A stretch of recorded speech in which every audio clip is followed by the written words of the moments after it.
Pas question de laisser passer la moindre bactérie. Chez Atlantic Bio-GMP, les manipulations s'effectuent dans un univers décontaminé. C'est ainsi que l'on produit les médicaments de thérapie innovantes, ici des vecteurs viraux.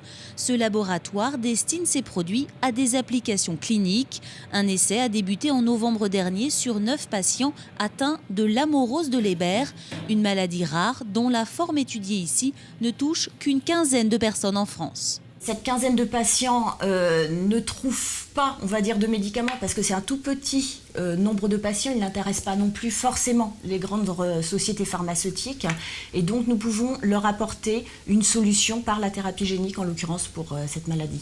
Une solution quasi personnalisée donc, qui consiste à injecter au patient un gène via le médicament avant que la maladie ne le rende aveugle.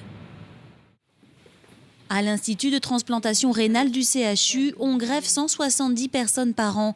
Ici aussi, on essaye de personnaliser au maximum le suivi des patients.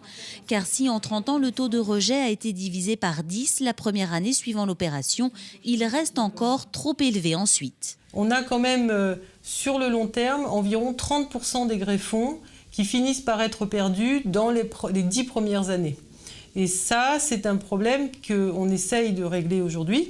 Pour cela, l'Institut tente d'établir une base de données pour calculer les risques de rejet de chaque individu, à travers notamment ses marqueurs biologiques. Si on arrive à identifier les marqueurs qui permettent de trouver des profils de patients à risque, on va essayer d'optimiser leur traitement, donc d'augmenter leur suivi, de les surveiller de façon plus rapprochée et de surveiller plus leur traitement aussi. A l'inverse, les sujets les moins à risque pourraient voir leur suivi allégé et certains rendez-vous remplacés par des visioconférences.